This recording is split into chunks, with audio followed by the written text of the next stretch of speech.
Gucci. Hey, dude. Well, it's the most wonderful time of the year. 'Tis the season to be jolly. So deck those halls and get ready to turn up some Mariah Carey.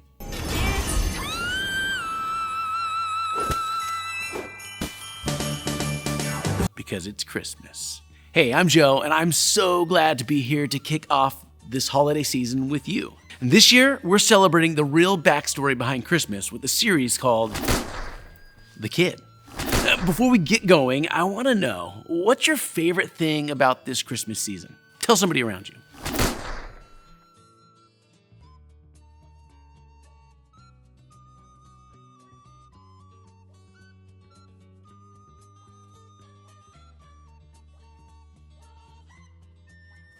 I'm sure those are some great answers, but I think we all know that Christmas isn't always all things merry and bright. So now I want to know, what's one of your least favorite things about the holidays?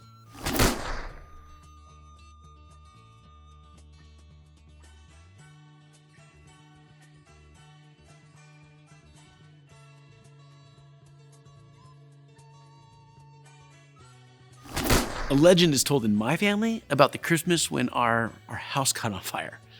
In fact, it was the Christmas lights and the tree. Now, don't worry, the whole thing didn't go up in flames, but it got really hot and melted all the Christmas gifts that year. Now, this is before I was born, but my older siblings like to share how they still rode around the neighborhood on their brand new, but now melted and charred big wheels. Definitely not your ideal Christmas.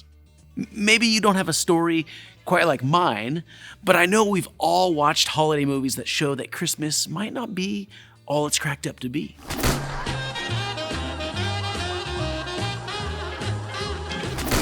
Victimless pranks. So they want to get to know me, do they? They want to spend a little quality time with the Grinch. I guess I could use a little social interaction. Introduce him to Emily and Michael. How long do you think you'll be with us? I was thinking like forever. We've all been there, right? Okay, maybe we haven't been. Left home alone while our parents went on Christmas vacation, and we probably don't live in a cave and watch everyone celebrate Christmas without us, like the Grinch, and I think it's safe to say that we've never had an adult-sized elf move into our house and make our Christmas completely chaotic. But I think we've all had a moment, or maybe a few moments, when we realized Christmas wasn't all it was cracked up to be. Maybe it was when you didn't get that gift you desperately wanted. Or maybe it was when your family couldn't afford any gifts at all. Maybe it was when someone you loved was missing from the table. Or maybe it was when someone showed up to the table that you wish hadn't been invited. Maybe it was when you started to wonder if this Christmas magic was really real. Or maybe it was when you started to feel less joy and excitement and more dread and anxiety about the Christmas season.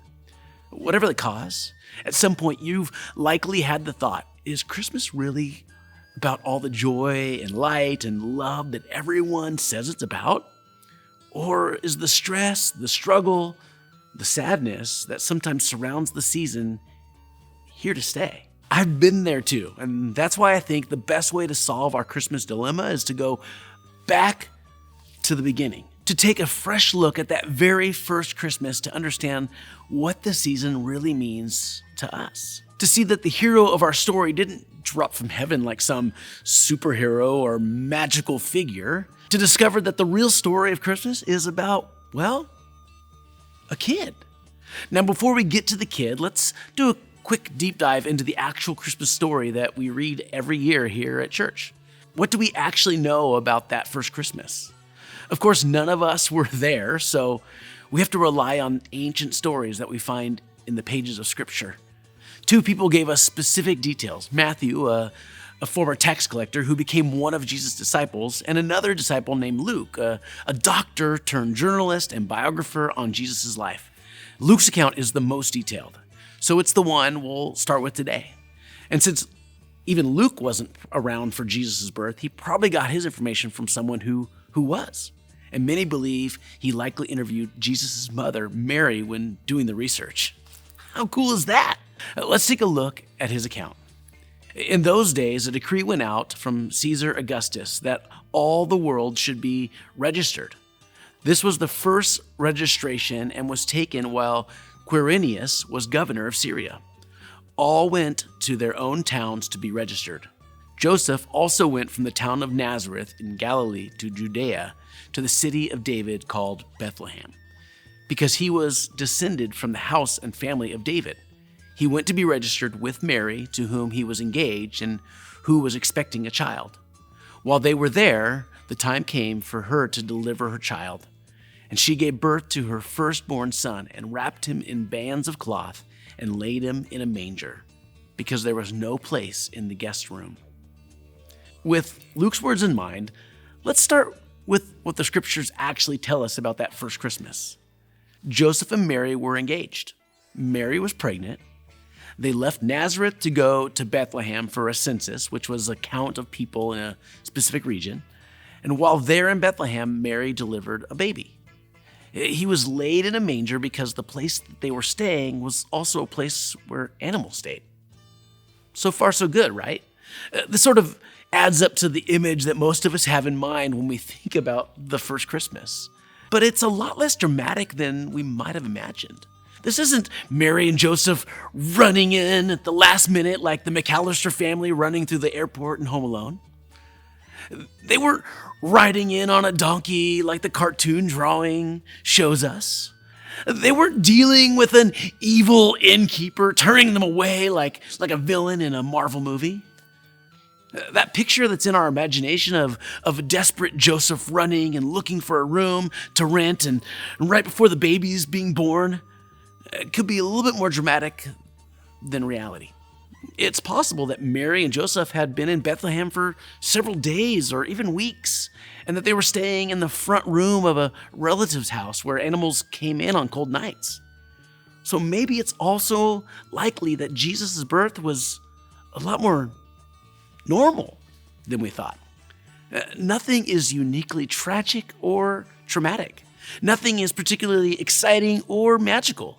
It seems like God took care of every detail, and maybe that's the real miracle that we need to remember. The miracle of Christmas is not that Jesus was born in a barn because that's all Joseph was able to find. The miracle of Christmas is not a baby arriving in an unexpected place. The miracle of Christmas is not about the animals or the setting or the people there. The miracle of Christmas is simply Jesus. The miracle is God in human flesh in the form of a baby, the one who arrived to save us. Christmas is about the kid who changed everything. That first Christmas wasn't all magic and miracles the whole time. In fact, we read it was pretty ordinary stuff for the most part. And I think that's incredibly important for us to remember today. Mary and Joseph, they were two regular people engaged to be married. Mary was a young woman unexpectedly about to become a mother, and Joseph was a carpenter working to support his young family. Jesus' hometown of Nazareth, it was so obscure that it didn't even show up on any maps before the first century. It was very small, maybe as small as 35 houses and around 100 people. It wasn't highly regarded even by other Jewish people in the area. One of Jesus' followers asked, "Can anything good come from Nazareth?" The start of Jesus' life was far more ordinary than we might think. And that's good news, because it reminds us that not everything about the holiday season has to be magical and meaningful all the time. When things aren't going the way we thought, when the holidays aren't all that fun for us, when Christmas doesn't bring us the joy we thought it was supposed to, that's okay, because the heart of Christmas isn't really about all that stuff. It's about the kid who had two ordinary parents, the kid whose family didn't have a whole lot, the kid who came from middle of nowhere, the kid who showed up in a place that nobody expected. Jesus, the kid who came to save us. Christmas is about the kid who changed everything. The birth of Jesus is extraordinary, yes, but it's also pretty ordinary. And honestly, that might be the best news for us today, because it means that in our most ordinary moments this holiday season, we can still find Jesus. And here's how I think we can start. Be real about what you're feeling this holiday season. Instead of believing that Christmas has to be this big, magical experience or acting like your holidays are exactly like you'd hope they'd be, just be real about what you're feeling this Christmas. Talk to God about what's going well and be honest with God about what's not. And when it comes to Christmas, be real about how it feels this year. Secondly, we can embrace the ordinary. Remember when he was born? Jesus was an ordinary kid, born to ordinary parents in an ordinary place. And look how his life turned out. I'd say today that Jesus is anything but ordinary. So don't count out what God can do with your ordinary moments. The days when it feels like nothing good happens. The moments where the magic of Christmas is hard to find. The seasons where life doesn't feel all that exciting. God can and will do something extraordinary in the ordinary. And that's what happened with Jesus. And that's what Christmas is all about. My prayer for all of us is that this holiday season is that we'd come to know that kid in a new way. Maybe for some of you, this will be the first year you really get to know Jesus. Maybe it's the first step into a relationship with him. Or maybe it's a new way to think about and experience the relationship that you already have with him. Whatever it is, I hope we'll all remember the ordinary details of that first Christmas. And I hope we'll remember how those details connect to our lives in an extraordinary way. So, as you head to small group, think about this question. What's one ordinary thing you love about the Christmas story?